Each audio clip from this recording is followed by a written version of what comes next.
So welcome to সোমোস life. আজ আমরা অ্যাকচুয়ালি দুজনে আছি। অয়ন আছে আমার সাথে, আমি আছি।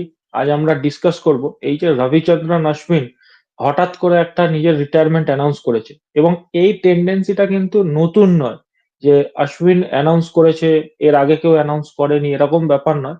অশ্বিন করেছে, এর আগে কিন্তু MS ধোনি থেকে শুরু করে কিছুটা সচিন টেন্ডুলকারও, কারণ সচিন টেন্ডুলকারও ওয়ানডে থেকে এরকম হঠাৎই রিটায়ারমেন্ট অ্যানাউন্স করে।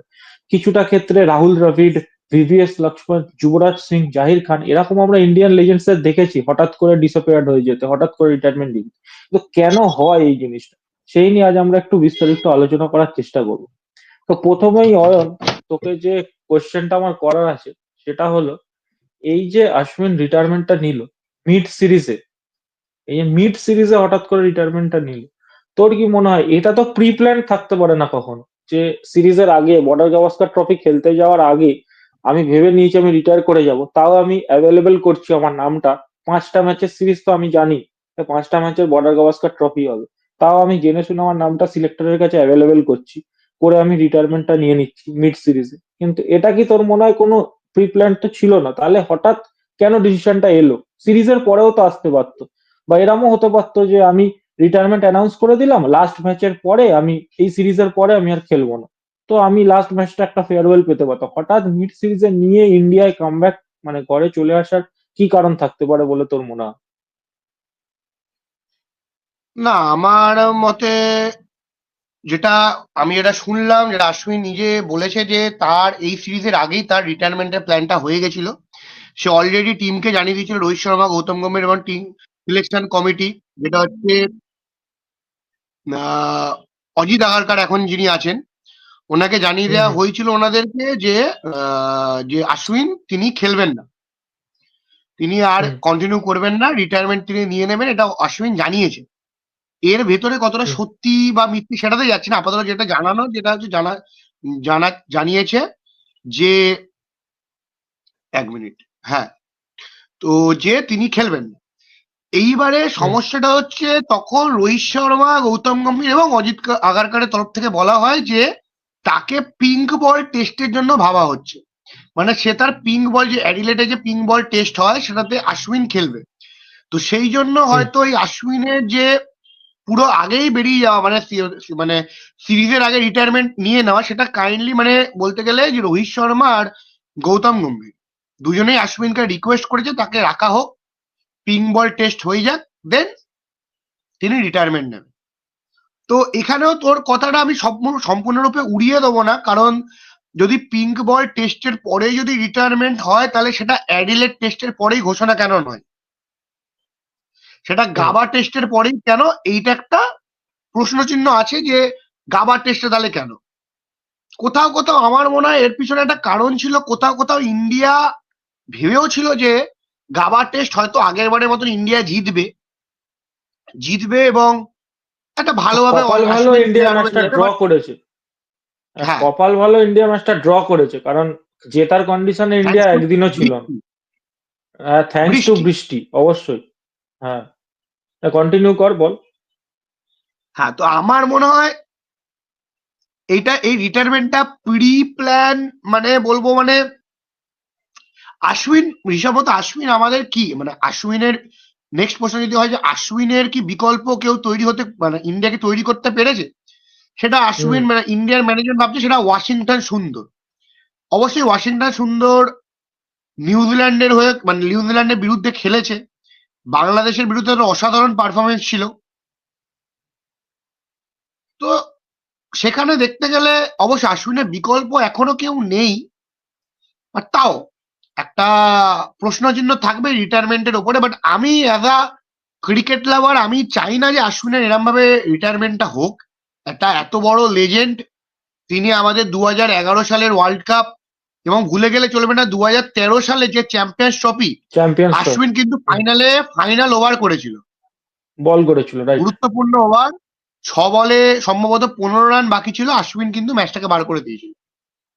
হুম। 1 বলে 6 বাকি ছিল, সেখানে আশ্বিনের সেই একটা স্টপ করে বল, যেটা মিস মিস করে ব্যাটসম্যান, আমরা কিন্তু জিতবে। আশ্বিনের জেমস অবদান, ট্রেডওয়েল ছিল। যে হ্যাঁ, জেমস ট্রেডওয়েল ছিল। আশ্বিনের অবদান বলতে গেলে আমাদের যদি ইন্ডিয়ার মেন যে দুটো ট্রফি মানে চ্যাম্পিয়ন্স ট্রফি আর হুম হচ্ছে তোর world world cup world cup, দুটো ট্রফির মধ্যে একটা অবদান ছিল। আর আমার মনে হয় যে এই বছরের চ্যাম্পিয়ন্স ট্রফিটায় হয়তো আশ্বিনের খেলা উচিত ছিল। মানে ওয়ান ডেতে যেহেতু আমরা খারাপ মানে 2023 ওয়ার্ল্ড কাপ হেরেছি, আমরা সবাই হুম বলি যে আশ্বিনকে রাখা দরকার ছিল। তা আশ্বিন হুম খেলতে পারত। আর এখনো আমরা কিন্তু জানি না যে ওয়ার্ল্ড টেস্ট চ্যাম্পিয়নশিপ আমরা কিন্তু সম্পূর্ণরূপে ছিটকে যায়নি। যদি নেক্সট দুটো ম্যাচ ইন্ডিয়া জেতে তাহলে কিন্তু ইন্ডিয়া কিন্তু ওয়ার্ল্ড টেস্ট চ্যাম্পিয়নশিপে থাকবে, মানে ফাইনাল খেলবে। সেক্ষেত্রে অস্ট্রেলিয়ার হয়ে চাপ হয়ে যাবে শ্রীলঙ্কাকে হারানো। আর শ্রীলঙ্কাকে হারানোটা অত সোজা না, নিউজিল্যান্ড কিন্তু শ্রীলঙ্কার কাছে হেরে এসেছিল। তো সেটাই একটা ব্যাপার, হয়তো ওয়ার্ল্ড টেস্ট চ্যাম্পিয়নশিপ অব্দিও আশ্বিন ওয়েট করতে পারত। না, এবার এবার তোকে আমি একটা কথা বলি ভাই। এই যে যখন টিম সিলেকশন হয় বর্ডার গাভাস্কার ট্রফি, আমরা সকলেই জানি টিম সিলেকশনটা যখন হয় যে এটা 5টা ম্যাচের সিরিজ হবে অস্ট্রেলিয়াতে। বর্ডার গাভাস্কার ট্রফি অনেক বড় ট্রফি, আমরা সকলে মানে এসএস কে এখন ইন্ডিয়ার যারা ফ্যান আছে যে লেভেলে রাখে, আমরা বর্ডার গাভাস্কার ট্রফিকে কিন্তু সেই লেভেলেই রাখি। এখন বর্ডার গাভাস্কার ট্রফি বল, ন্যাটওয়েস্ট ট্রফি বল যেটা ইংল্যান্ডে হয়, এগুলোকে কিন্তু আমরা সেই উপরের দরজাতেই রাখি। তো এই এত বড় লেভেলের একটা ট্রফি যখন আমরা খেলতে যাচ্ছি, যেখানে আমি ঘরের মাঠে হোয়াইট ওয়াশ হয়েছি, যেখানে আমার ওয়ার্ল্ড টেস্ট চ্যাম্পিয়নশিপ ফাইনালে যাওয়ার কোনো কোশ্চেন মার্ক একটা পড়ে গেছে বড় সড়ো, সেই জায়গায় দাঁড়িয়ে মানে আশ্বিন কি এটা মানে নিজে থেকে জানতো না যে আমি খেলবো না আর আমি হঠাৎ রিটায়ার করব? বা নাকি তোর মনে হয় যে ম্যানেজমেন্ট কিছু একটা তাকে বলেছে পার্থ টেস্ট ম্যাচের পরে যে আমরা তোমাকে আর ভাবছি না, আমরা কিন্তু অন্য স্পিনারকে ভাবছি, ইভেন ঘরের মাঠেও তোকে বলে দিই তার কারণটা কি? কারণ বিদেশের মাঠে কখনো কিন্তু আশ্বিন ফার্স্ট প্রেফারেন্স খেলতোই না। এটা যদি কেউ ভেবে থাকে ভুল হবে, কারণ আশ্বিনকে আমরা সবসময় সেকেন্ড প্রেফারেন্স দেখেছি বিদেশের মাঠে। বিদেশের মাঠে কিন্তু জাদেজাই ফার্স্ট প্রেফারেন্সে খেলতো, এটা অশ্বিন নিজেও স্বীকার করেছে অনেক জায়গায়, জাদেজা বেটার ব্যাট করতো বলে। বাট তোকে এটা যদি তুই ভাবিস যে এত বড় একটা 5টা ম্যাচের সিরিজ আমি খেলতে যাচ্ছি, তাহলে হঠাৎ এই ফার্স্ট ম্যাচ সেকেন্ড ম্যাচে এই যে খবরগুলোও আসছে আমি রিটায়ারমেন্ট নিয়ে নেবো, তাহলে তো দরকারই ছিল না। আমি টিম সিলেকশনের আগেই বলে দিতাম আমি রিটায়ার করে যাচ্ছি। আমার তো এই জায়গায় আসার দরকারই ছিল না, ফার্স্ট কথা এটা। কারণ আমি যদি টিম থেকে হঠাৎ ড্রপ হয়ে গেলাম, এবারে একটা স্লট খালি হয়ে গেল তো ইন্ডিয়া, তুই বুঝে না, আমরা 3টে স্পিনার সিলেক্ট করেছিলাম ট্রফির জন্য, একটা স্লট আমার খালি হয়ে গেল, এখন দুজনই অপশন আছে। ওয়াশিংটন সুন্দর তুই যদি বলিস বিকল্প, আমি মানবো না, কারণ ওয়াশিংটন সুন্দর হয়তো as a bowler as a batsman ভালো, কিন্তু তার ফিটনেসের উপর তাকে নজর দিতে হবে। আর যখনই শুনি আমি ওয়াশিংটন সুন্দর ইনজুর্ড হয়ে যাচ্ছে, আমি খবর পাই আর ওয়াশিংটন সুন্দরের ইনজুরি হয়ে যাচ্ছে, এই জিনিসগুলো তো ওয়াশিংটন সুন্দরেরও মানে আমার মনে হয় একটা ভাববার ব্যাপার আছে। ওয়াশিংটন সুন্দরকে প্রপার বিকল্প হিসাবে দেখছে। আর বর্ডার গাভাস্কার ট্রফিতেও এখন ইন্ডিয়ার 2টো স্পিনার হয়ে গেল। তো কিভাবে তোর মনে হয় যে এই জিনিসটা এসছে হঠাৎ করে? তো এটা হতে পারে না ভাই, এই যেটা আমি বলার দেখ, চেষ্টা করছি বারবার। এখানে যেটা মেনলি দেখ, তুই এটা একটুখানি বোঝার চেষ্টা করে এই জায়গাটায়। যদি এটা আশ্বিনের ডিসিশন হয়ে থাকে সেটা আলাদা ব্যাপার, সেটা আশ্বিনের নিজস্ব ডিসিশন, আমি ওটাকে সাইডে রাখছি। যদি এটা আশ্বিনের ডিসিশন না হয়, সেটা ভারতের তরফ থেকে কত বড় বোকামি। কারণ ভারত যদি স্পিন ফ্রেন্ডলি কোনো পিচ হয়ে থাকে সেটা সিডনি। অস্ট্রেলিয়ার হুম একমাত্র হুম পিচ হচ্ছে সিডনি, যেখানে স্পিনারদের সুবিধা থাকে। হরভজন সিং যেখানে নিজেও ন্যাথান লায়ন বলেছেন কতটা ইম্প্যাক্টফুল তুইও জানিস, ন্যাথান লায়ন কতটা এটাই। ইম্প্যাক্ট করে ওখানে। আর হরভজন সিং নিজেও বলেছেন যে আমার অ্যাজ আ স্পিনার আমি অস্ট্রেলিয়ায় সব থেকে বেশি মাঠ পছন্দ করি সিডনি, আর তারপরে হুম মেলবোর্ন। কারণ মেলবোর্ন আর সিডনি এমন একটা পিচ যেখানে একটু স্পিনাররা হেল্প পায়, রেদার অ্যাডিলেড, গাবা, পার্থ। এটা প্রপার ফাস্ট বোলিং হুম পিচ, যেখানে স্পিনার না খেলানো হতো। তাই যদি এটা আশ্বিনের ডিসিশন হয়ে থাকে সেটা আলাদা ব্যাপার, সেটা আশ্বিন করছে, এটা কেউ মাথা গলায়নি। আর যেটা যদি এটা ম্যানেজমেন্টের ডিসিশন হয় যে আমি আশ্বিনকে মেলবোর্ন সিডনিতে খেলাবো না, বা একটা কোন রকম একটা প্ল্যান যে আমি আশ্বিনকে সিরিজেই খেলাতে চাই না, তাহলে কিন্তু এটা অনেক বড় বোকামি করেছে টিম ইন্ডিয়া। আর কোথাও আমি একটা কথা তোকে বলি যে মিড সিজন যে একটা মিড সিরিজে অবসর নেই, হুম এটা হুম কিন্তু আমরা প্রথমবার দেখছি না। আমরা কিন্তু মহেন্দ্র সিং ধোনির ক্ষেত্রেও দেখেছি এই অস্ট্রেলিয়ার বিরুদ্ধেই, এই অস্ট্রেলিয়ার মাঠেই মেলবোর্ন টেস্টের পরে কিন্তু ধোনি কিন্তু রিটায়ারমেন্ট নিয়ে নেয় ইভেন টেস্ট অ্যাজ আ থেকে। ক্যাপ্টেন, তো অ্যাজ আ সামাও এটা ক্যাপ্টেন ক্যাপ্টেন, হ্যাঁ হুম ক্যাপ্টেন, তো সামাও এটা আশ্বিনও হয়তো ভেবেছে। মানে আমি আবারও বলছি, যদি এইটা ম্যানেজমেন্টের ডিসিশন হয় তাহলে কিন্তু আমরা ওয়ার্ল্ড টেস্ট চ্যাম্পিয়নশিপের কিন্তু একটা যে বলে না সিঁড়ি ধাপ, সেটা কিন্তু আমরা কিন্তু একটা হুম সিঁড়ি কিন্তু পা পিছলে পড়ে গেছি। আমার কাছে এখনো দুটো সিঁড়ি আছে, মানে মেলবোর্ন আর সিডনি। এখানে আমাকে আশ্বিনকে ছাড়া খেলতে হবে, এটা আমার মতে বোকামি। মানে এটা এটা এটা এটা হতে পারতো যদি সিডনি আর মেলবোর্নে প্রথম দুটো খেলা পড়তো, দুটো খেলা যদি আশ্বিন খারাপ খেলতো, দেন আশ্বিন রিটায়ার করে তো আলাদা ব্যাপার। মানে আমার একদম কাছে একদম এখনো এটা আমিও গুরুত্বপূর্ণ দুটো ম্যাচ। আর তার উপরে তুই দেখ, রাইট। যেখানে গাবা টেস্ট ড্র হওয়ার পরে ইন্ডিয়া কিন্তু অ্যাডভান্টেজ পেয়েছে। এখন ইন্ডিয়ার কাছে কিন্তু 3-1 করার সুযোগ আছে। 3-1 করলে কিন্তু ইন্ডিয়া হুম অটোমেটিকলি ওয়ার্ল্ড টেস্ট চ্যাম্পিয়নশিপে থ্রু হয়ে যাচ্ছে, আর কারো কথা ভাবতে হবে না। তো আমার মতে এটা বোকামি, যদি এটা ম্যানেজমেন্টের হয়ে থাকে সেটা বোকামি। এবং আমি আর একটা জিনিস বলবো, সেটা হচ্ছে গৌতম গম্ভীর। আমরা সবাই জানি 2023 সালে বা যখনই ইন্ডিয়া কোনো নকআউট স্টেজে হেরেছে, Gautam Gambhir as a commentator কিন্তু বারবার তিনি বলেছেন যে আশ্বিনের এই টিমে দরকার, আশ্বিনকে এই টিমে দরকার, আশ্বিনকে এই টিমে দরকার। সেটা ওয়ান ডে হুম হোক, সেটা টেস্ট হোক, যে টেস্টে তো বাদ দিয়ে ওয়ান ডেতে যখন এই যে হুম আশ্বিন, হুম এমনকি তিনি টি-20তেও বলেছেন, যখন টি-20তে ইন্ডিয়া হেরে যায় তখনও তিনি বলেছিলেন যে আশ্বিনকে দরকার।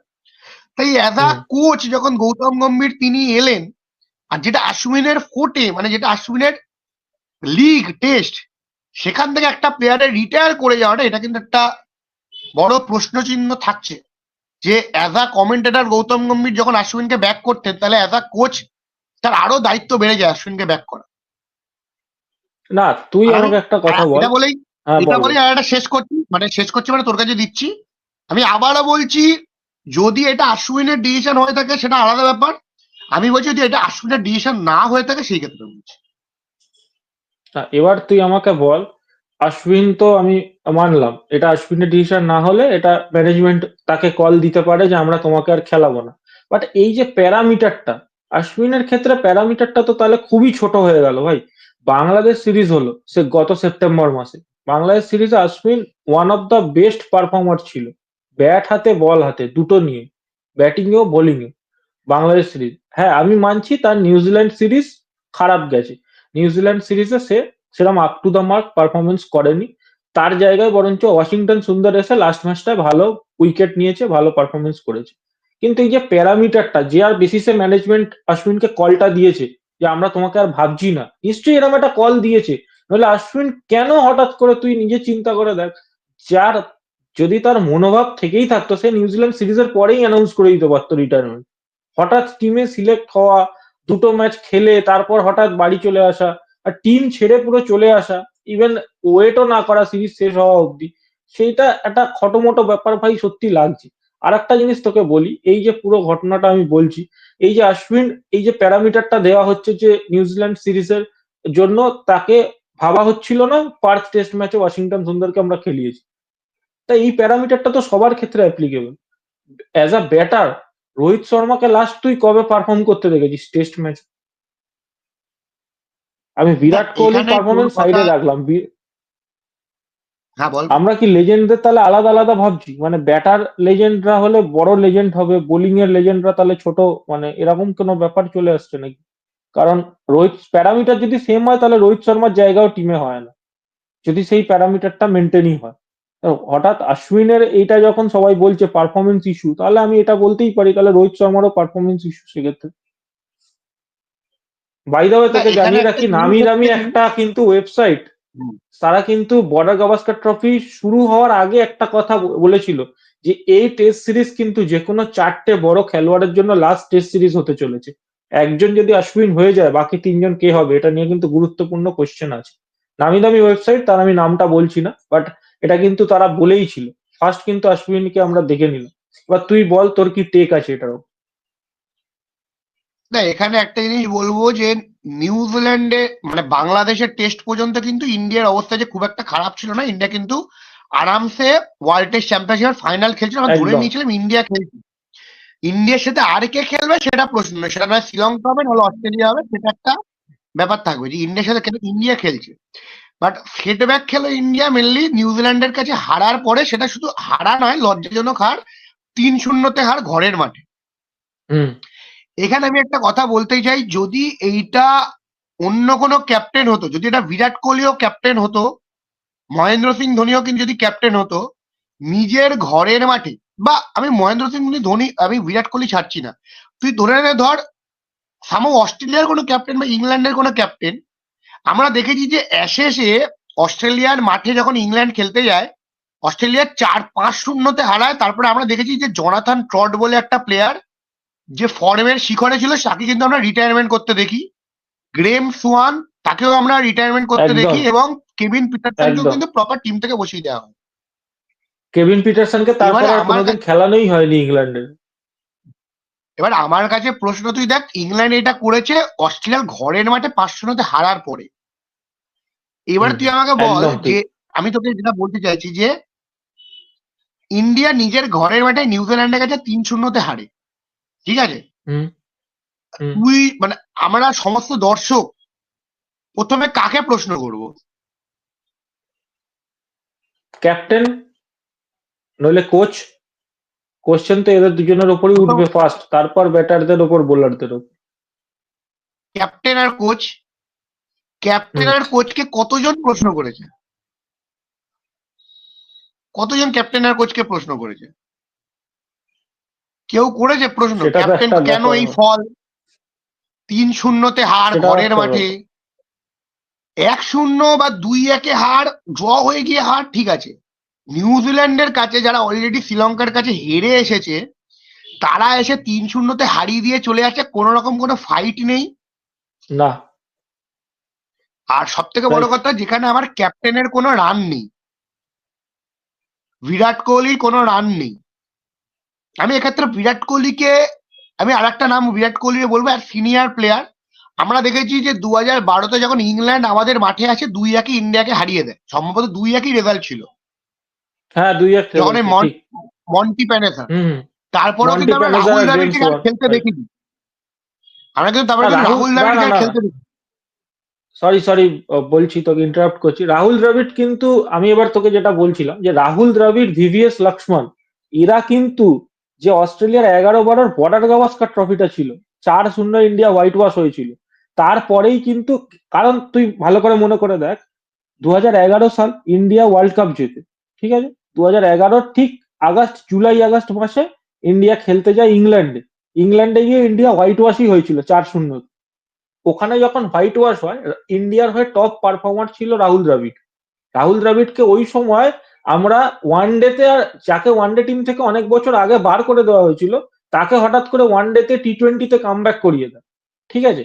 এর পরে কিন্তু তোকে ভালোভাবে মনে রাখতে হবে, রাহুল দ্রাবিড় টপ পারফর্মার হয়ে অস্ট্রেলিয়া বর্ডার গাভাস্কার ট্রফি খেলতে যায়। তার সাথে যায় ভিভিএস লক্ষ্মণ, সচিন টেন্ডুলকার। কিন্তু তুই ভেবে দেখ, বর্ডার গাভাস্কার ট্রফির পরে যখন রাহুল দ্রাবিড়কে 2-3 বার বোল্ড করেছিল, বোল্ড আর এলবিডব্লিউ করেছিল, তখন কিন্তু রাহুল দ্রাবিড় নিজেও রিটায়ারমেন্ট অ্যানাউন্স করে দেয় বর্ডার গাভাস্কার ট্রফির পরেই। আর তারপরে হ্যাঁ, তুই যখন যেটা বলছিস যে ইন্ডিয়ার হোম সিজন শুরু হয়, তখন অবধি কিন্তু ভিভিএস লক্ষ্মণ অ্যানাউন্স করেনি retirement, VS Rahul Dravid announce করেছে। কিন্তু হোম সিরিজ যখন শুরু হয়, টিম সিলেকশন, টিম অ্যানাউন্স হওয়ার ঠিক একদিন আগে ভিভিএস লক্ষ্মণ অ্যানাউন্স করে নিজের রিটায়ারমেন্ট। কারণ ভিভিএস লক্ষ্মণ নিজে থেকে নিশ্চয়ই চাইছিল না, সিলেক্টররা নিজের মন বানিয়ে নিয়েছিল। সিলেক্টররা হয়তো তাকে কল দিয়েছিল যে আমরা তোমার বিয়ন্ড এবার ভাবছি, তখন গিয়ে হয়তো লক্ষ্মণ নিজের রিটায়ারমেন্ট অ্যানাউন্স করে। এই জিনিসটা তো প্রতিনিয়তই হচ্ছে, কারণ তারপরে ইংল্যান্ডের কাছে কিন্তু আমরা ঘরের মাঠে হেরে যাই 2-1। তুই যেটা বলছিলিস, হুম, মন্টি হুম, প্যানেজার এবং গ্রেম সোয়ান আসে, বিরাট কোহলি লক্ষ্মণের জায়গাটা কিন্তু খেলে তখন 5 নম্বরে, আর চেতেশ্বর পূজারা 3 নম্বর, ওইখান থেকে স্টার্ট হয়। আর সচিন 4-এ খেলতো। আর তারপর আমরা আবার অস্ট্রেলিয়াকে ঘরের মাঠে হারাই 4-0-তে, সেটা না। হ্যাঁ, মেনলি বাট আমি ওটাই এই, বলছিলাম যে ওইটা ওইটা আমি 2011 যে ইংল্যান্ডের সিরিজ ওইটা বলছিলাম, আসলে না। হ্যাঁ, ওইটাই বলছি যে এই যে খারাপ রেজাল্টের পরে কিন্তু আমরা কিন্তু বহু লেজেন্ডের কিন্তু আমরা রিটায়ারমেন্ট দেখেছি, তাদের ব্যাটিং এ প্রশ্ন চিহ্ন এসেছিল। তো সেক্ষেত্রে তুই দেখ যে এই যে ঘরের মাঠে 3-0 হার, কিন্তু এখানে স্কেপগোট কে হলো? আশ্বিন। হুম, মানে একজনের হচ্ছে ঘাড়ে আমাকে চালিয়ে দিতে হবে যে আশ্বিন আর পারফরমেন্স করতে পারেনি নিজের ঘরের মাঠে, যে সব থেকে বড় ম্যাচ উইনার। আমি মনে করি ইন্ডিয়ার টেস্টে নিজের ঘরের মাঠে সব থেকে বড় ম্যাচ উইনার 2010 থেকে, সেটা রবিচন্দ্র অশ্বিন। লোকে যতই বলুক একদম বিরাট কোহলি, একদম একদম সেটা না, হচ্ছে কেউ নয়, রবিচন্দ্র অশ্বিন। অশ্বিন। আর ব্যাটিং কোলাপস জাদেজা আর করতে আমরা অশ্বিনকে, বহুবার দেখেছি ভাই, ব্যাটিং হ্যাঁ, কোলাপস করতে বহুবার দেখেছি। বোলাররা ছিল বলেই আমরা বেঁচে যেতাম সিরিজগুলোতে, এটা একটা ফ্যাক্ট। ব্যাটিং কোলাপস করতে তুইও দেখেছিস, স্টিভেন ওকিফের মতো একটা বোলার এসেও ইন্ডিয়াকে নড়িয়ে দিয়েছিল পুরো। ওটাই বলছি যে আশ্বিনে হচ্ছে সব থেকে বড় ম্যাচ উইনার। তো আমার কাছে এটাই প্রশ্ন, যে যেহেতু স্কেপগোট আশ্বিনকে করা হলো, যে আশ্বিন আর আশ্বিনের জন্যই হার, বাট প্রশ্ন চিহ্ন কিন্তু রোহিত শর্মা আর গৌতম গম্ভীরকে নিয়ে হয়নি। আমি কিন্তু বলেছিলাম, যে ভিডিও ছেড়েছিলাম, যে গৌতম গম্ভীর এবং রোহিত শর্মা দুজনকে নিয়ে, যে এদের পারফরমেন্স নিয়ে এদেরকে নিয়ে কোনো প্রশ্ন উঠছে না। স্বাভাবিক, তাদের একটা ফ্যান ফলোয়িং আছে। গৌতম গম্ভীর যেমন কলকাতার কোচ মেন্টর ছিলেন, আর রোহিত শর্মা তো বড় মাপের প্লেয়ার অবশ্যই। মানে আমি এখনো মনে করি যে এই টিমে যদি কারোর রিটায়ারমেন্ট বা টেস্ট থেকে বিদায়, টেস্টের কথা বলছি আমি, টেস্ট থেকে যদি বিদায় জানানোর কথা থাকে, বিশেষ করে নিউজিল্যান্ড সিরিজের পরে, সেটা রোহিত শর্মা ছাড়া আর কেউ নয়। এটা অনেকে শুনতে হয়তো খারাপ লাগবে, বাট এটা ফ্যাক্ট, যে Rohit Sharma as a test batsman এখনো তিনি, মানে তার পক্ষে চাপ। আপনি দেখতেই পাচ্ছিস যে বর্ডার গাভাস্কারে কি পারফরমেন্স রোহিত শর্মা।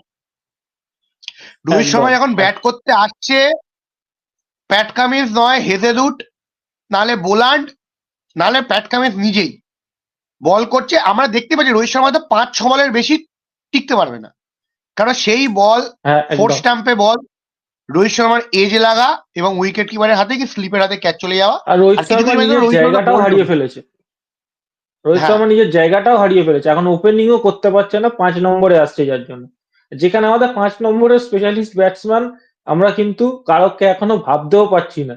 যে কে এল রাহুলকে কিছু মাস আগে ভাবা হচ্ছিল, সরফরাজ খান আর ধ্রুব জুরেল আছে, রাইট, বাট সরফরাজ খানকে ড্রপ করা হলো 150 পরে।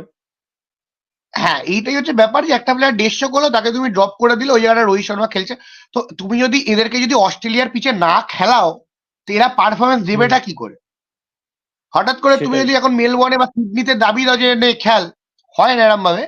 এখন আসলে রোহিত শর্মার সমস্যাটা কি হয়ে গেছে, কে এল রাহুলের তো আর জায়গাটা নিতে পারবে রোহিত শর্মা, কারণ কে এল রাহুল কিন্তু প্রত্যেকটা ম্যাচে রান করছে, আর রান মানে খুব রান করছে। আর এখন তো কে এল রাহুল সবচেয়ে বেশি বল ফেস করেছে এখনো অব্দি বর্ডার গাভাস্কার ট্রফিতে। এটাই। আর তুই দেখ একটা প্লেয়ারের ফর্ম কিনা তুই দেখতে পাবি, এই প্লেয়ারটা এখন ব্যাট করছে না, দেখে মনে হচ্ছে একে কেউ আউট করতে পারবে না। যদি আউট হয় তাহলে নিজের দোষেই আউট হবে। আর তুই রোহিত শর্মার বিরাট কোহলি দেখ, একটা মাথায় চলেছে, রোহিত শর্মা বিরাট কোহলি নামা মানেই মানে 10 বলের বেশি আর খেলতে পারবে না, এ তো ভাই এজ লেগে আউট হয়ে যাবে। কারণ কে এল রাহুলের যে প্ল্যানটা করেছে, আমি বেশিক্ষণ পিচে থাকবো। আর অস্ট্রেলিয়ার পিচ আমরা জানি কি পিচ, যতক্ষণ তুই পিচে থাকবি তত তুই রান পাবি। প্রথম 10 ওভার যদি তুই খেলে নিস, 60টা বল যদি তুই খেলে নিস, তাহলে তোকে 100 করতে কেউ আটকাতে পারবে না। এটা কে এল রাহুল জানে, আনফর্চুনেট এটা বিরাট কোহলি আর রোহিত শর্মা এখনো বুঝতে পারছে না। বাট যদি আশ্বিনের বক্তব্যে আছি, তাহলে আমি বলবো, যদি নিউজিল্যান্ডের হারের পরে যদি কারোর টেস্টকে বিদায় জানানো উচিত ছিল, সেটা ছিল রোহিত শর্মা। আচ্ছা, তুই আর আমি দুজনেই তো ইন্ডিয়ান ক্রিকেটের ফ্যান, বা রাদার বলা যায় আমরা ক্রিকেটের ফ্যান, আমরা ক্রিকেটটা অনেকদিন ধরে ফলো করছি, ক্রিকেট সম্বন্ধে আইডিয়াও অনেকটা আছে। তো তোর জন্য সবচেয়ে প্যাথেটিক কোন রিটায়ারমেন্টটা ছিল, এরকম মিড সিজন রিটায়ারমেন্ট, তোর জন্য কোনটা সবচেয়ে প্যাথেটিক ছিল? তোকে অপশন দিচ্ছি আমি। Virender Sehwag, Australia home series চলছিল, প্রথম 2টো ম্যাচ খেলার পর ড্রপ হয়ে যায়, তারপর আর কোনোদিন ফেরেনি বীরেন্দ্র সেহবাগ। সেকেন্ড, হরভজন সিং, সেম সিরিজের পর তাকে আর খুব একটা দেখা যায়নি। থার্ড, তোকে যদি অপশন দিই, ইন্ডিয়ার বোলিং লেজেন্ড, বুমরার আগে যাকে আমরা একমাত্র বোলিং লেজেন্ড হিসেবে চিনতাম, জাহির খান। জাহির খানকে আমি থার্ড অপশনে দিলাম। ফোর্থ অপশন দিচ্ছি M S Dhoni. M S Dhoni কিন্তু test match Border Gavaskar trophy চলাকালীন রিটায়ারমেন্ট অ্যানাউন্স করে দেয়, যেখানে তার 2 মাস পরেই ওয়ার্ল্ড কাপ ছিল, 2015 সালের ওয়ার্ল্ড কাপ ছিল। এবং তোকে আমি 5 নম্বর এবং আমার ফাইনাল অপশন আমি তোকে দিচ্ছি, যে হরভজন, সচিন, সরি, তোর এম এস ধোনি, আর কি বললাম আমি, হরভজন, এম এস ধোনি, জাহির খান, বীরেন্দ্র সেহবাগ, আর হচ্ছে টু অ্যান এক্সটেন্ট তুই যদি বলিস রাহুল দ্রাবিড় আর ভিভিএস লক্ষ্মণ। তোর জন্য সবচেয়ে প্যাথেটিক কোনটা ছিল? প্যাথেটিক বলতে দেখ, এই যে কটা নাম বলে সবারই প্রায় একটা সময় চলে এসেছিল। আর রাহুল দ্রাবিড় চলে যাওয়ার পরে কিন্তু আমরা কিন্তু রাহুল দ্রাবিড়ের বিকল্প প্রপার পেয়ে গেছিলাম, চেতেশ্বর পূজারা। মানে তুই যদি বলি যে অ্যাজ আ ইন্ডিভিজুয়াল রাহুল দ্রাবিড়ের অরাটা অনেক বেশি, মানে তার অনেক বড় প্লেয়ার রাহুল দ্রাবিড়, বাট চেতেশ্বর পূজারা কিন্তু রাহুল দ্রাবিড়ের সেই কাজটা করে দিয়েছিল। ভিভিএস লক্ষ্মণের কথা বলি যে ভিভিএস লক্ষ্মণের কিন্তু ব্যাকআপ চলে এসেছিল আমাদের কাছে আজিঙ্কিয়া রাহানে। তো আমি এই দুটো ভিভিএস প্লেয়ারের ব্যাকআপ, লক্ষ্মণের ব্যাকআপ, রাইট, ভিভিএস লক্ষ্মণের ব্যাকআপ যদি বলিস তাহলে ওই সময় কিছুটা টাইম বিরাট কোহলি কিন্তু 5 নম্বরে খেলতো, কারণ সচিন তখনও 4-এ কন্টিনিউ করতো। তারপরে তো রাহানে প্রায় বেশিরভাগটাই ওই এতে খেলেছিল। তো হুম আমি হুম দেখ হুম, এই ঠিক। দুটো প্লেয়ার যে ব্যাকআপ চলে এসে বলে আমি তো অতটা আমার লাগেনি, বা আমি রেজাল্ট পেয়েছিলাম। আর যদি বলি জাহির খান, তাহলে জাহির খানেরও পরে আমার কিন্তু বোলার কিন্তু ইন্ডিয়ার কিন্তু কোনোদিনও খারাপ ছিল না। সেটা জাহির খানের পরে হোক, তুই যদি দেখিস বোলিং লাইন আপ ইন্ডিয়ার এত তুখর লাইন আপ, বিশেষ করে বিরাট কোহলির ক্যাপ্টেনের পরে যে কোনো পিচে হুম ইন্ডিয়ার হুম, বোলিং ইন্ডিয়াকে বাঁচাতো, ব্যাটিং কোলাপস করতো, বাট বোলিং এ কিন্তু ইন্ডিয়া বরাবর ভালো ছিল। বাঁচাতো। যে কোনো, সে প্রবীণ রাইট রাইট। কুমার হোক, সে আরপি সিং হোক, সে ইরফান পাঠান হোক, সে বুমরা হোক, শামি হোক, সিরাজ হোক, যে কেউ হোক, ঘরের মাঠে এমনকি উমেশ যাদব ছিল, তোর ঈশান্ত শর্মাও উমেশ ছিল যাদব, অনেকদিন। একদম সবাই, ভুবনেশ্বর কুমার বল, যে কোনো। তাই বোলিং এ আমি হুম সেই হুম অভাবটা বোধ করিনি। এবারে দুটো অপশন পড়ে থাকে, একটা তোর হচ্ছে বীরেন্দ্র সেহবাগের ওপেনিং অপশন, আর দুই হুম হচ্ছে তোর হচ্ছে আমাদের কাছে হচ্ছে ধোনির অপশন। তুই দেখে হুম। দেখবি কিন্তু বীরেন্দ্র সেহবাগের পরেও কিন্তু শিখর ধাওয়ান ওই জায়গাটা টেক ওভার করে, শিখর ধাওয়ান আর মুরলী বিজয়ের কথা তোর মনে থাকবে। এবং তারপরে অবশ্যই শিখর ধাওয়ান, রোহিত রোহিত শর্মা না, শিখর ধাওয়ান, আর তোর হচ্ছে কে এল রাহুল ছিল। তাই তাও কে এল ওপেনিং রাহুল, এর শিখর দিকটা ধাওয়ান, কে বলবো। এল রাহুল। বাট ধোনির রিটায়ারমেন্টের পরে কিন্তু ইন্ডিয়াকে ঋষভ পান্তের জন্য ওয়েট করতে হয়েছে। তাও ঋষভ পান্তের হুম। গাবা টেস্টের জন্য ওয়েট করতে হয়েছে। তার আগে কিন্তু ঋষভ পান্তকেও কিন্তু আমরা টিমের বাইরেই দেখছিলাম, আমরা তাকে নিয়ে সমালোচনা করছিলাম। কারণ ঋষভ প্লেইং ইলেভেনে খেলতোই না, বিদেশের মাটিতে, না, এই সরি, ম্যাক্সিমাম টাইম ঋদ্ধিমান সাহাকেই খেলানো হতো। ঋদ্ধিমান আর দাস, একটা পলিসি ছিল যে বিদেশের মাঠে আমরা ঋষভকে খেলাবো, ঘরের মাঠে আমরা ঋদ্ধিকে খেলাবো, কারণ ঋদ্ধিমান সাহার ওইটাই। উইকেট কিপিং স্কিলটা অনেক বেটার। সেই জন্য তো ঋষভ পান্তকে তাই যে তুই যে কন্টিনিউ আমাকে যে খেলানো হতো প্রশ্নটা সেরকম হতো। করলি, তুই যে আমাকে যে হুম। প্রশ্নটা করলি, যে যেটা আমার সব থেকে খারাপ, যেটা অবশ্যই ধোনি, কারণ ধোনির বিকল্প ইন্ডিয়া তৈরি করতে পারে না। আমি যে কটা নাম বললাম দেখ সবকটাই কিন্তু আমি বিকল্প বলে দিচ্ছি, ইন্ডিয়া রেজাল্টও পেয়েছে। আর এই যে একটা হুম। স্পট, যে উইকেট কিপিং স্পট, হ্যাঁ এবারে অনেকে বলতেই পারে যে ধোনির কি সেরকম টেস্টে আহামরি রান ছিল, ধোনির কি সেরকম, ধোনি চলে যাওয়ার পরে তো ইন্ডিয়া তো 1 নম্বর স্পটটা ধরে রেখেছিল। বাট পার্থক্য এক হুম। নম্বর স্পটটা ধরে রাখা নয়, পার্থক্য একটা ওয়ার্ল্ড টেস্ট চ্যাম্পিয়নশিপ। আমার মনে করি যে ধোনি অ্যাজ আ ক্যাপ্টেন বা ধোনি যদি অ্যাজ আ উইকেট কিপার থাকতো, তাহলে হয়তো আমাদের কাছে যে দুটো ওয়ার্ল্ড টেস্ট চ্যাম্পিয়নশিপ হয়েছে তার মধ্যে কিন্তু একটা পেতাম। শুধু মিডিল আচ্ছা। অর্ডারে ইনএক্সপিরিয়েন্সের জন্য আমরা কিন্তু অনেক সময় উইকেটের পিছন থেকে ম্যাচ ঘোরানো যায়, এই অভাবটার জন্য কিন্তু আমরা কিন্তু একটা ওয়ার্ল্ড টেস্ট চ্যাম্পিয়নশিপ পাইনি দুটোর মধ্যে। হয়তো এবারেও হয়তো না পাওয়ার চান্সই আছে। তাই আমার মতে অবশ্যই ধোনির শখ থেকে শকিংও হয়েছিলাম, স্বাভাবিক ব্যাপার, এবং খারাপও লেগেছিল। কারণ তুই যদি ভেবে দেখিস যে ধোনির কিন্তু একটা অরা ছিল, ধোনির কাছে কিন্তু একটা পাওয়ার ছিল বরাবরই। ও যখন ক্যাপ্টেন ছিল এম এস ধোনি, তখন কিন্তু তার কাছে পাওয়ার ছিল। ধোনি যদি না চাইতো রিটায়ার করার কথা, তাহলে কিন্তু তার কারোর ক্ষমতা ছিল না ধোনিকে রিটায়ারমেন্ট নেওয়ানো। তো ধোনির ক্ষেত্রে কলটা কিন্তু কমপ্লিটলি মানে শকিং, এই জন্যই বলছি, কারণ হঠাৎ হয়তো ধোনি এরকম এলো যে ম্যাচটা শেষ করেছে, এসে ভাবলো যে না, আমার দ্বারা টেস্ট হবে না, আমি আর এটার পিছনে টাইম দিতে পারছি না, আমাকে ওডিআই আর টি-20 তে ফোকাস করতে হবে, দুম করে ছেড়ে দেয়। তুই আর একটা জিনিস ভালো করে ভেবে দেখ ভাই, 2017 ইংল্যান্ডের সিরিজ, ইংল্যান্ড ভার্সেস হচ্ছে ইন্ডিয়া, ওডিআই সিরিজ স্টার্ট হবে, তার কিছু মাস পরেই হচ্ছে ঠিক চ্যাম্পিয়ন্স ট্রফি। তো ইন্ডিয়ার ঘরের মাঠের সিরিজ, হট মানে টিম সিলেকশন বাদে সবকিছু হয়ে গেছে। স্টার স্পোর্টস চ্যানেলে অ্যাডও দিতে শুরু করে দিয়েছে সিরিজের জন্য, যে সিরিজের দেখাচ্ছে ইয়ন মর্গান, এদিকে এম এস ধোনি, এরকম দেখানো হচ্ছে। হঠাৎ করে সিরিজ শুরু হওয়ার 2 দিন 3 দিন আগে অ্যানাউন্সমেন্ট আসে যে এম এস ধোনি ক্যাপ্টেন্সি থেকে বেরিয়ে গেল, আর ক্যাপ্টেন্সি করবে না, বিরাট কোহলি ক্যাপ্টেন্সি করবে। যেখানে চ্যাম্পিয়ন্স ট্রফি দোরগোড়ায় প্রায়, মানে ধোনি চাইলে তো চ্যাম্পিয়ন্স ট্রফিটা খেলেও রিটায়ার করতে পারত, ধোনি হঠাৎ ছেড়ে দিল। এটাতে কি তুই শখ হসনি? ওই সময় একটা ম্যাচ হয়েছিল, যুবরাজ সিং আর ধোনি একটা বড় পার্টনারশিপ করেছিল। যুবরাজ রাইট সিং এর রাইট সম্ভবত রাইট। 150 রান আর ধোনির 100 রান। হুম। আমি কি ভুল বলছি? না না, ঠিকই বলছিস, ওই সিরিজের সেকেন্ড ম্যাচেই হয়েছিল। ফার্স্ট ম্যাচে কেদার যাদব খেলেছিল, সেকেন্ড ম্যাচে ধোনি আর যুবরাজ খেলেছিল। আমি এটাই বলছি যে দেখ, ধোনির ব্যাপারটা আলাদা। ধোনির ব্যাপারটা নিয়ে আমরা কিছু বলবো না, কারণ ধোনি এমন একটা প্লেয়ার যে লাইমলাইটে সে না থাকতে চাওয়ার পরও তার কাছে লাইমলাইট সবসময় থাকে। সে সোশ্যাল মিডিয়া থেকে সবসময় দূরে। সে রিটায়ারমেন্টও নিয়েছে একটা ইনস্টাগ্রাম স্টোরির মাধ্যমে, ইনস্টাগ্রাম পোস্ট দিয়ে রিটায়ারমেন্ট নিয়েছে। তাই আমি বলবো না যে, দেখ একটা জিনিস আমি মনে করি যে এই যে তুই যে টপিকটার বিষয়ে আজকে যেটা টপিক আলোচনা, যে এই যে ফেয়ারওয়েল, এটাই তো টপিক, যে হুম আসলে এই যে বড় বড় প্লেয়াররা কেন ফেয়ারওয়েল পায় না, সবাই সচিন টেন্ডুলকারের মতন কত ফেয়ারওয়েল পায় না।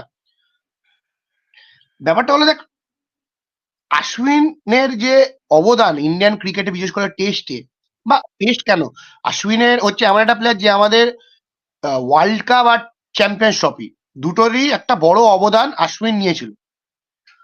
তো হুম সেক্ষেত্রে আর আইপিএল তো অগন্তিক দেখেছি আমরা, এটাও দেখেছি আশ্বিন এমন একটা বোলার যে সর্বপ্রথম একটা টি-20 হুম ম্যাচে স্পিনার যে প্রথমবার করেছে, তাও ক্রিস গেলের সামনে। প্রথমবার বোলিং করছে, রাইট রাইট রাইট। ক্রিস গেলের সামনে তো এই আশ্বিন করে গেছে। আবার অনেক কন্ট্রোভার্সিয়ালও আছে, অন্য কন্ট্রোভার্সি আছে, যেমন ম্যান ক্যানিং, যেটা বাটলারকে করেছিল, ঠিক আছে। তারপরে হুম হুম বিরাট কোহলির সাথে আশ্বিনের একটা আমরা ঝামেলা দেখেছিলাম, যে যখন আশ্বিন পাঞ্জাবের ক্যাপ্টেন হয়েছিল, আমরা এগুলো দেখেছি, ঠিক আছে। তারপরেও আশ্বিন এই মুহূর্তে দাঁড়িয়ে ইন্ডিয়ার, যদি বলিস যে অনিল কুম্বলে যদি টেস্টে বড় মাপের বোলার হয়, তাহলে আশ্বিন অবশ্যই টেস্ট, ওডিআই তে একটা বড় নাম, এবং টি-20তেও কিছুটা। তো সেক্ষেত্রে আশ্বিনের যে একটা ফেয়ারওয়েল দরকার ছিল, বাট আমি মনে করি না যে কোনো প্লেয়ার, না একটা প্লেয়ার সবসময় চায় যে আমি একটা ভালো ফেয়ারওয়েল নেবো সবার সামনে, বিশেষ করে যদি চেন্নাইয়ের মাঠে হয় একটা খেলা, এর থেকে ভালো জায়গা আশ্বিনের জন্য আর হতে পারতো না। চেন্নাইয়ের পিছিয়ে ধরে নে আশ্বিনের লাস্ট ম্যাচ একটা ফেয়ারওয়েল ম্যাচ, এমনকি দেখ আশিস নেহরাও কিন্তু একটা ফেয়ারওয়েল ম্যাচ পেয়েছে, রাইট। যে আশিস নেহরা কিন্তু ইন্ডিয়ার টিম হয়ে। থেকে বাইরে ছিল, হঠাৎ 2016 সালে তার কামব্যাক হয়ে তাকে কিন্তু ফেয়ারওয়েল দেওয়া হয়। আর দেখ আশিস নেহরা যদি অ্যাজ আ ইন্ডিয়ান পারফরমেন্স দেখি বোলার হিসাবে, আশিস নেহরা কিন্তু যা করেছে ওই 2016-15-তে তখনই করেছে, যখন চেন্নাইয়ের হয়ে এবং ভারতের হুম হয়ে খেলতো। আশিস নেহরা এমন একটা হুম বোলার হুম ছিল, সে কিন্তু বেশিরভাগই চোটে, তিনি কিন্তু চোটে ভুগেছিলেন। এমনকি 2003-এর যে ওয়ার্ল্ড কাপটা হয়েছিল, সেখানেও কিন্তু আশিস নেহরা কিন্তু চোটই পেয়ে গেছিল একটা হুম হুম। গুরুত্বপূর্ণ ম্যাচের আগে। তো সেক্ষেত্রে আশিস নেহরা যদি ফেয়ারওয়েল ম্যাচ পেয়ে থাকে, তাহলে আশ্বিন কেন নয়, এটা একটা প্রশ্ন। বাট আমি মনে করি না যে আশ্বিনের এটা কোনো ব্যাপার মনে হবে বলে, যে এটা এত বড় মাপের প্লেয়ার, তো ওর এসব কোনো ব্যাপার নয়। বাট হ্যাঁ, যদি এটা আশ্বিনের ডিসিশন না হয়ে থাকে, যেটা আমার মনে হচ্ছে না, এটা আশ্বিন নিজে থেকে ডিসিশন নিয়েছে, এটা আশ্বিনকে বাধ্য করা হয়েছে, আশ্বিনকে বলা হয়েছে তোমাকে আমরা ভাবছি না টিমে, আমাদের বিকল্প তৈরি, ওয়াশিংটন সুন্দর, আমরা তাকে নিয়েই ভাবছি। তো সেক্ষেত্রে আর এর থেকে কি বলার আছে ভাই, একটা ক্রিকেটার আগামী দিন আশ্বিন ভালো করুক। আমাদের একটা কম্পিটিশন হয়ে গেল আশ্বিন, কারণ আমরা তো সবাই সবাই ইউটিউব শুরু করছি, আর আশ্বিন তো অলরেডি তার চ্যানেল খুলে ফেলেছে। তো হুম। সেখানে একটা ব্যাপার হবে, বাট অ্যাজ আ প্লেয়ার আশ্বিনের একটা রেসপেক্ট সবসময় থাকে। আচ্ছা, আর একটা কথা তোকে বলি, দ্য গ্রেট সচিন টেন্ডুলকার, তুই যার কথা বললি যে ফেয়ারওয়েল পেয়েছে, এত লেজেন্ডের মধ্যে যে অ্যাকচুয়াল ফেয়ারওয়েল পেয়েছে টেস্ট ক্রিকেটে, তো গ্রেট সচিন টেন্ডুলকারও কিন্তু তোর খেলতে গেছিল, এশিয়া কাপ খেলেছিল 2012 সালে, খুব ভুল না করলে, এবং লাস্ট ম্যাচ পাকিস্তানের বিরুদ্ধে খেলেছিল। তখনও কিন্তু দ্য গ্রেট সচিন টেন্ডুলকার, আমরা যাকে এত মানে গড হিসেবে ভাবি, সেও কিন্তু ওডিআই থেকে রিটায়ারমেন্ট অ্যানাউন্স করেনি। হঠাৎ তার কিছুদিন পরে ওডিআই রিটায়ারমেন্ট অ্যানাউন্স করে দেয় যে আমি আর ওডিআই খেলবো না, ওডিআই থেকে রিটায়ারমেন্ট অ্যানাউন্স করে। তার মানে কি সচিন টেন্ডুলকারও ভেবেছিল আমি আরো কিছুদিন ওডিআই খেলতে পারবো, তো হয়তো সেই সময় কোনোভাবে তাকে বলা হয়েছিল সিলেক্টরদের তরফ থেকে যে আপনাকে আর আমরা ভাবছি না আমাদের নেক্সট টিমের জন্য, তাহলে সেইখানে হয়তো রিটায়ারমেন্ট অ্যানাউন্স এখানে করে আমি দিয়েছে। তোকে আমি করাচ্ছি, সচিন টেন্ডুলকার বল, রাহুল দ্রাবিড় বল, সৌরভ গাঙ্গুলি বল, বিবেশ লক্ষ্মণ বল, সেহওয়াগ বল, এরা যখন রিটায়ারমেন্ট করেছিল, বা এদের যেমন একটা কন্ট্রোভার্সিয়াল ভাবে রিটায়ারমেন্ট করানো হয়েছিল, কেউ কিন্তু সিলেক্টরদের বলেনি, সবাই ধোনিকে বলেছে ক্যাপ্টেন হিসাবে। ধোনির সব ডিসিশন। আর সেটা ধোনি অবশ্য তার, আমরা মুভি তো দেখেছি, ধোনির একটা হিন্টসও দিয়েছিল। আর স্বাভাবিক ব্যাপার ভাই, ক্যাপ্টেন যা বলবে, সিলেক্টর ক্যাপ্টেনের কথা শুনেই ডিসিশন নেবে। তাই এদের ক্ষেত্রে যদি সিলেক্টর ধোনি হয়ে থাকে, তাহলে কেন পূজারা, রাহানে, আশ্বিন এদের ক্ষেত্রে ক্যাপ্টেন হবে না। Right, right. এদের ক্ষেত্রে কেন আমরা এটা হচ্ছে ব্যাপার, সিলেক্টরের তাই না? উপর প্রশ্ন তুলব? আমরা এবার তো তুই আমাকে সিলেক্টর তো ওই সময় তো ধোনির মাথার উপরেই চাপিয়ে দিয়েছিলাম। এখন কেন আমরা হ্যাঁ, সিলেক্টর বলছি? অবশ্যই, এটাই ব্যাপার। অবশ্যই। তবে আমি এটার পিছনে কি লবি কাজ করছে, এটাও তো দেখতে হবে রে, হুম, তাই না? তো সেটাই একটা তবে বড় এক প্রশ্ন চিহ্ন থাকবে। রাইট। তবে একটা জিনিস তুই ভেবে দেখ ভালো করে, যে এমএস ধোনি কিন্তু সর্বপ্রথম অস্ট্রেলিয়ায় যখন ওডিআই সিরিজ হয়, তখনও কিন্তু সচিনের ১-১.৫ বছর খেলা বাকি আছে। সেহবাগ, গম্ভীর তো প্রাইমে আছে। তখনই কিন্তু তোর বলেছিল, এমএস ধোনি বলেছিল যে আমি এই ৩ জনকে একসাথে একটা টিমে খেলাতে পারবো না।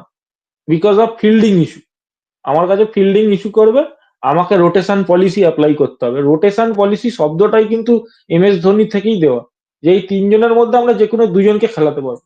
আর তার জন্য কিন্তু সচিন টেন্ডুলকারকে পর্যন্ত একটা ম্যাচে বসতে হয়েছিল, যে ম্যাচটায় সেহবাগ আর গম্ভীর ওপেন করেছিল। তো ধোনি কিন্তু এই বোল্ড ডিসিশন গুলো নিয়েছে। যে যুবরাজ সিংও কিন্তু চ্যাম্পিয়ন্স ট্রফির ঠিক আগেই কামব্যাক করে, ধোনি ক্যাপ্টেন্সি ছেড়ে দেয় এবং তারপর যুবরাজ সিংকে হঠাৎ করে আমরা টিমে ব্যাক করতে দেখি বিরাট কোহলির ক্যাপ্টেন্সিতে। ঠিক আছে? তারপর কিন্তু যুবরাজ সিং চ্যাম্পিয়ন্স ট্রফিতেও যায় এবং নিজের কেরিয়ারের মনে হয় মানে বেস্ট রানটা করে, ১৫০ রান ইন্ডিভিজুয়াল যে স্কোরটা নিজের কেরিয়ারে, সেটাও করে যুবরাজ সিং। তো তারপর আমরা দেখি যুবরাজ সিংকে হঠাৎ করে টিম থেকে ড্রপ হয়ে যেতে চ্যাম্পিয়ন্স ট্রফি ঠিক পরে এবং তারপর কিন্তু যুবরাজ সিং আর কামব্যাকই করেন কোনোদিন।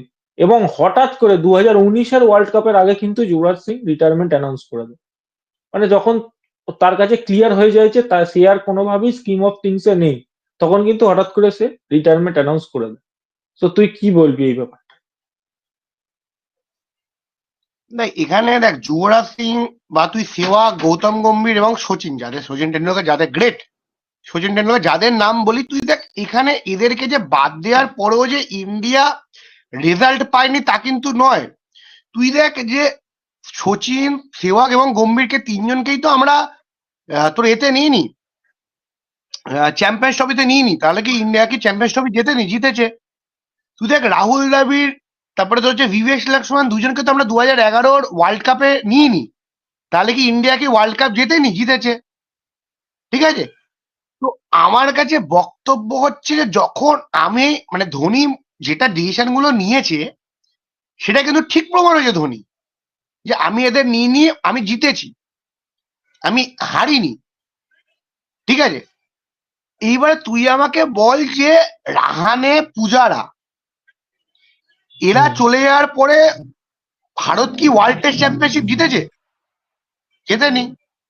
না, জিততে পারেন। তাহলে আমি কাদের কথা বলবো? আমি ধোনি ডিসিশন নিয়েছিল যেটা ইন্ডিয়ার ফেভারে গেছিল। হ্যাঁ, অনেক কটা ম্যাচ হেরেছে, ভালো ভালো ম্যাচ জিতেছে, তাই না? রাইট। তো আমার কাছে তো প্রশ্ন, তুই এইটাও দেখ, আমরা যখন আমরা তো অনেক স্বল্প খেলা বুঝি, বাট এটা হয়তো যারা যারা রেকর্ডটা দেখবে, যারা পরে ভিডিওটা দেখবে, অনেকে বিশ্বাস নাও করতে পারে, বাট আমরা কিন্তু অনেক আগে বলেছিলাম যে টি-20-তে বিরাট কোহলি জায়গা ৩ নয়, টি-20-তে সবসময় রোহিত শর্মা, বিরাট কোহলিকে ওপেন করতে হবে। ওপেন করতে হবে। এটা রাইট, তুই রাইট। বুঝতে পারছিস না? এটা আমরা আলোচনা করেছিলাম যে বিরাট কোহলি, রোহিত শর্মা যদি একসাথে ওপেন করে তাহলে ইন্ডিয়া বেনিফিট পাবে। ইন্ডিয়া কি টি-20 একদম ওয়ার্ল্ড কাপ জিতলো? জিতলো। আর জিতলো। বিরাট কোহলির কিন্তু পারফরমেন্সটা ওপেনিংয়েই এসছে।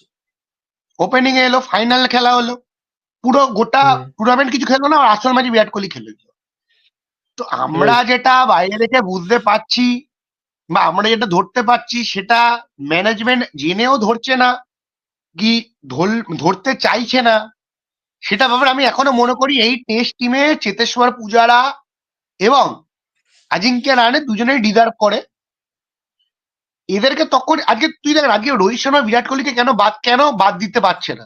এদের তো বিকল্প নেই বলে বাদ দিতে পারছে না, তাই না? রাইট। রোহিত শর্মার বিকল্প নেই, রোহিত শর্মা ছাড়তে বিকল্প একটু কে এল ভালো খেলছে, বিরাট কোহলির বিকল্প নেই বলে। তাহলে চেতেশ্বর পূজারার বিকল্প কি আছে? শুভমান গিল চেতেশ্বর পূজারার বিকল্প হতে পারে না। ৫ নম্বর হুম। রাহানের জায়গাটা এখনো ধোয়া আছে। হুম। তুমি রোহিত শর্মাকে খেলাতে পারছো, ৫ নম্বর তুমি রাহানেকে খেলাতে পারতে না। এটাই ব্যাপার। এটা থাকবে, এটা প্রশ্নচিহ্ন গুলো থাকবে, এটাই ব্যাপার। তো ঠিক আছে, আমরা তাহলে এই লাইভ বলা যায় না, আমরা তাহলে এই সেশনটা শেষ করছি।